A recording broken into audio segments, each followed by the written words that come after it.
Hey guys, this is Jan for Chess24. Today's video, I'm gonna keep following the Chess World Cup going on in Baku, and I'm gonna have a look at the game between the English #1, Michael Adams, and the Czech #2, I believe, Viktor Laznicka. This encounter is from the second round. Adams lost his first game of their second round match and has to win this one to stay in the tournament. If he loses, he's out. He goes for 1e4 with the white pieces, and Laznicka is not looking for a quiet game, goes for 1c5, the Sicilian. Knight f3, e6, so far so good. d4, the open Sicilian. C takes d, knight takes d4, and knight c6, which I believe you guys call this the Taimano variation. In German we call it the Paulsen. Doesn't really matter. Adams goes for the main move here, knight to c3, and Laznicka plays a6. a6 is absolutely a main line, but it's been a little less popular than the move queen c7 in this position. These lines are very similar, but there are some differences. Queen c7 is the move recommended by our friend Robin van Kempen in his video series on the Taimano for Chess24, and I personally like this move a little better. Against queen c7, the main line is the move bishop e3. Now black goes a6, then queen d2, knight to f6, and long castles, the so-called English attack, which is quite dangerous for black. And one point of Laznicka's move order with a6 immediately is that it takes the sting out of bishop e3, knight f6, queen d2 a little bit. Here black can do just fine without queen c7, and he has some interesting moves like bishop to b4 immediately, threatening knight takes e4, and if f3 then d5, this is considered to be alright, or even after queen d2 the move e5, which I believe was played by Andreikin, one big specialist of this move order. So that's one point of a6 instead of queen c7, but a6 also does have one drawback. It allows the line that Adams plays in the game, the move knight takes c6. This move might look a little strange at first sight, because after b takes c6, which is played, black gets a pawn majority in the center, and his center gets strengthened.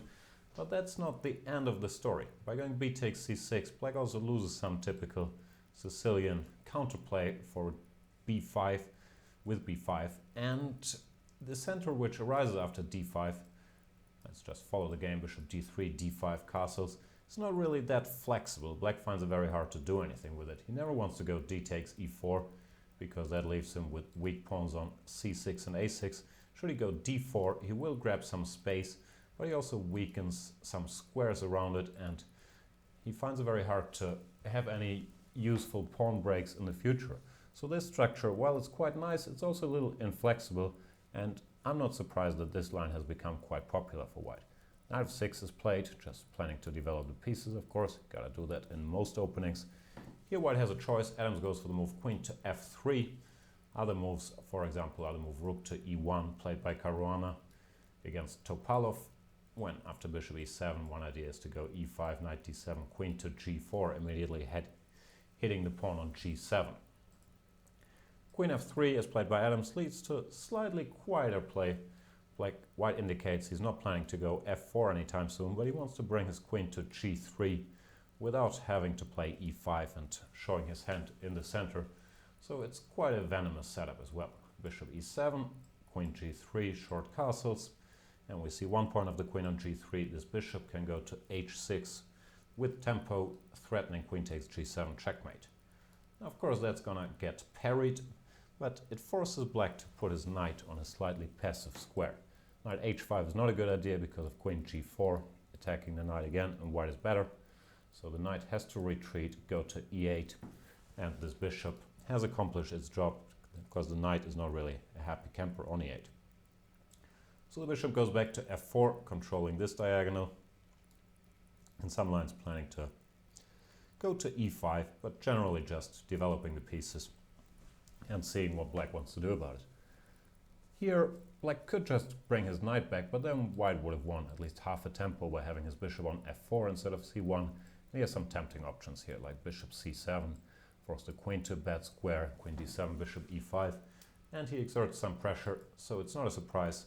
Laznicka plays something else. He goes for the move bishop to h4, kicking the white queen away from this very annoying spot it had on g3. Queen goes back to f3. Both sides shuffle their pieces back and forth. Now black is left with the question what to do with this bishop on h4. Can't leave it there. If you brought the knight back to f6, then g3 would trap it. So the bishop, quite logically, considers his job done on h4 as well and goes back to e7. Laznicka only needed a draw to advance, so he won't even have dreamed of Adams repeating moves here with queen g3. And indeed, Adams plays a different move, the move knight to a4. This is the first new move of the game, at least according to my database. Jan Gustafsson, strong Russian grandmaster, played another logical move here, rook ad1. But Adams has a different setup in mind, and knight a4 is a very logical move and typical move in these structures, not only eyeing the weakened squares on the black queen side. By the way, that's one big reason that knight takes c6 makes sense after a6 and not after queen c7, that this b6 square can be weak in many lines with a pawn on a6. Knight a4 also prepares a typical advance c4 in these structures to, well, exert some pressure on the black center and force black to show his hand eventually. Laznicka plays once again the logical move knight f6. His pieces are back where they started out and on their natural squares, exerting some pressure on the e4 pawn and also preparing to cover these weakened squares with knight d7 if he has to. Now once again, white has a bit of a choice between many logical moves. Adams plays the non-committal move b3, which is useful. It covers this knight, which could be attacked by queen a5 in many lines, and it also could be helpful if white goes c4 later on to have some extra protection over that c4 square. And it's a bit of a waiting move too. Black has to show his hand while he's still wondering if white wants to go e5 or c4 or what to expect. My first thought here was, why not d takes e4? I do like my two bishops and grab this guy, but this position is good for white. Once again, there's these weaknesses on c6 and a6. After queen d5, white of course does not fix black structure by capturing on d5, instead just retreats his queen, goes queen to e3, and rook d1 is coming, knight b6 is a threat, and black has these pawn weaknesses, so this can't be recommended. Therefore, it's not that easy to find a plan here for black. Laznicka plays a move queen a5 anyway, which is quite logical, getting the queen out of the way, preparing some ideas with c5 and c4 maybe, and also preparing for white to go c4, because if white were to go c4 here, black would have a very strong answer in e5. This queen is sort of x-raying the e5 square, and after bishop takes e5, there's d takes e4, and black will win material. So queen a5 is also directed against c4. Adams, of course, understands that, and he decides to commit now that the queen is a bit away from the queen side, from the king side, to go e5, forcing this knight to move once again, knight d7, and the pieces continue their dance. The queen once again goes to its rightful square on g3, threatening bishop to h6, a theme we're already familiar with. Laznicka defends against bishop h6 by going rook e8, so he can meet bishop h6 with bishop to f8. Now Adams plays a move which I'm not sure if impressed with, but I always find it hard to judge when these moves are good and when they aren't, and here it looks like a very good move, the move h2, h4, which, yeah, you never know if this is good or not with a king on g1, but here it makes a lot of sense. The plan is just to go h5 when all kinds of threats based on h6 will arise, and the white kingside attack can gain some speed. Well, for black, I think I've mentioned this earlier, it's not so easy in this structure to create any counterplay, but he has to do something before white just quietly builds up on the king side, and he tries to move c5, threatening c4 to chase this bishop away from his good diagonal, exploiting the position of the knight on a4. In these lines, typically c5 is met by white going c4. This is no exception, so Adams plays a move c4 here, and black doesn't really have any better reaction than to close the center and play d4. Now, computers are normally quite fond of black's position here because he, after all, has a protected passed pawn in the center, but this pawn structure c5, d4 also kind of immobilizes his own pieces on e7 and d7. Doesn't give black a lot of counterplay in the center or on the queen side. So white has a bit of a free hand to attack the black king. And I find these positions, I'm not sure if they're really better for white, but I find them easier to play with white at the very least. So this protected pass pawn in the center. It's nice in an endgame, but here doesn't really do all that much yet. Adams now continues his attack, goes h5, and that carries a nasty little threat, the move h5. Black plays bishop b7, which looks natural enough. All of a sudden white is winning after bishop to h6. The idea was not h6 but bishop h6, and if bishop f8 covering the mate, then there is bishop takes g7, bishop takes g7, and now h6 winning. Bishop is pinned. So black has to do something about that threat, and he does after h5. He plays a move queen to c7, planning to parry bishop h6 with queen takes e5, defending g7 and offering an exchange of queens. So Adams, of course, does not go for that, but he renews the threat, goes rook a1, just protecting the e5 pawn once more, and once again threatening this move. Laznicka defends against that by playing bishop f8, but I believe bishop f8 was an inaccuracy, and he should have played the move king h8 instead, getting out of the g-file and also stopping white from going bishop h6. I'm not quite sure how white proceeds here. It would have been interesting to see what Adams had in mind. I couldn't come up with anything better than h6, playing to soften up the dark squares around the black king a little bit. g6 and bishop g5. Looks logical to exchange these bishops. And this position after, let's say, takes, queen takes, bishop to b7. This bishop now is quite strong, so it probably should be exchanged as well. Bishop e4, bishop takes, rook takes. It could be that white is a little bit better, but it does not strike me as being very much. Black is quite solid. White would probably continue to maneuver his knight around to d3, but then black has some counterplay with a5, a4. So I believe Laznicka should have gone for this. He might be a little worse, but I'm not quite sure how white can break through here.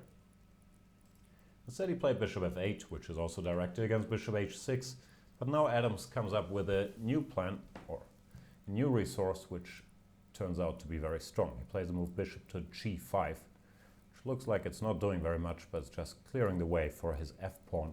And if this f-pawn joins the attack with f4 and f5, then things can become quite dangerous for black. So Laznicka reacts to that, but I do think he overreacts. He plays a move g6, which is directed against this pawn breakthrough f4, f5, but it also really weakens the dark squares once again, and white didn't even have to go h6 to provoke that, which means that g6 is now also a target for the white attack, and this is too much. Probably what he should have tried instead is the move bishop b7. This position is already quite dangerous. White goes f4, plans to go f5. Logical move would be bishop c6, threatening to take on a4. But white just continues his attack here with f5. And it's dangerous. For example, takes here,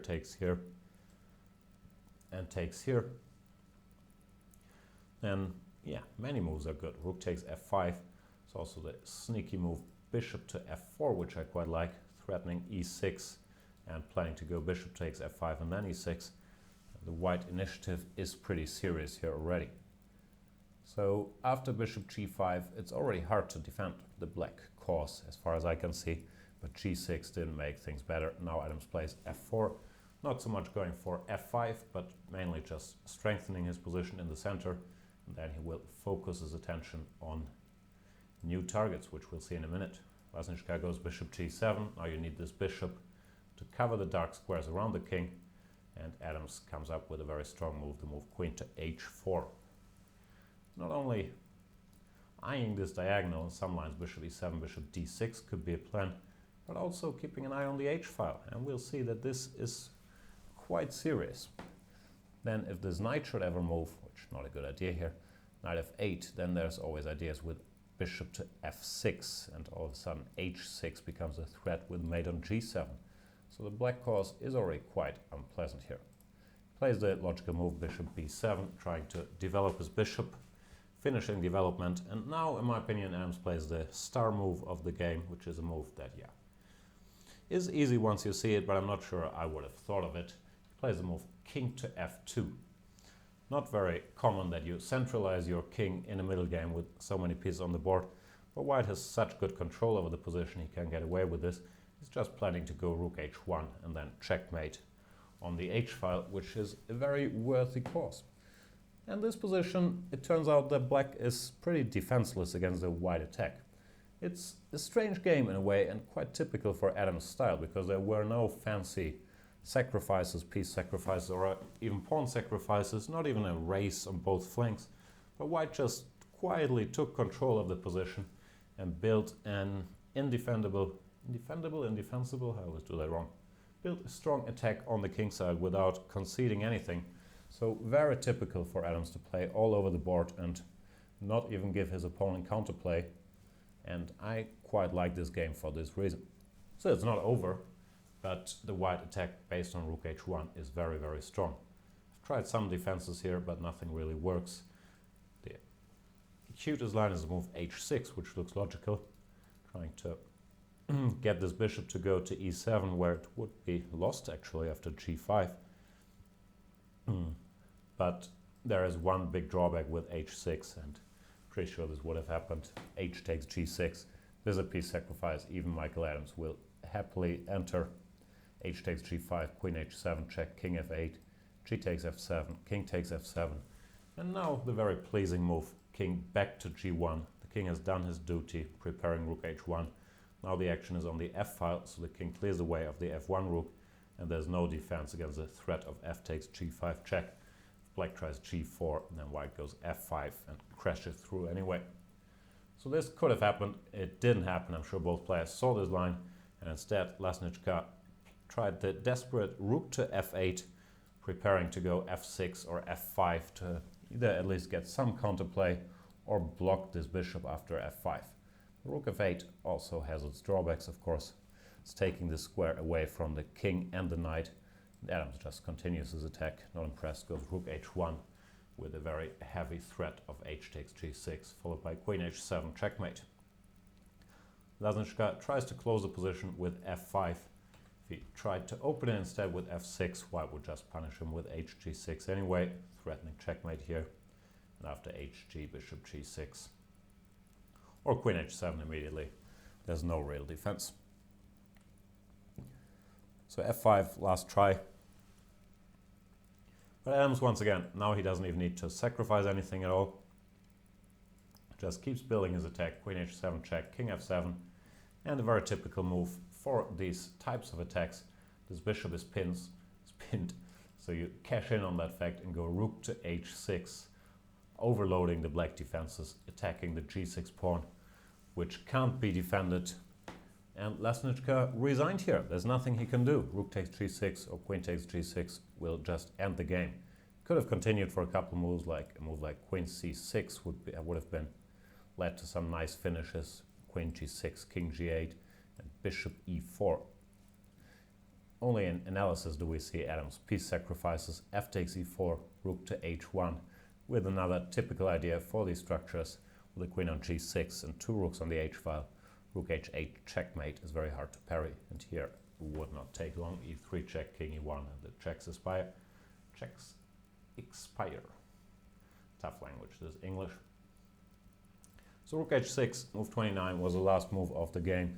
Adams won in 29 moves in attacking game without sacrificing a single thing, just domination. And I was quite impressed with this game. Still, it only levels the score. The players are tied at 1-1 now, and they will go into the tiebreak of the second round, play some rapid games. A lot of exciting matches, 15 tiebreaks will be played in the second round. There's still tons of action with tons of superstars. So follow the event live on Chess24. I might see you guys there.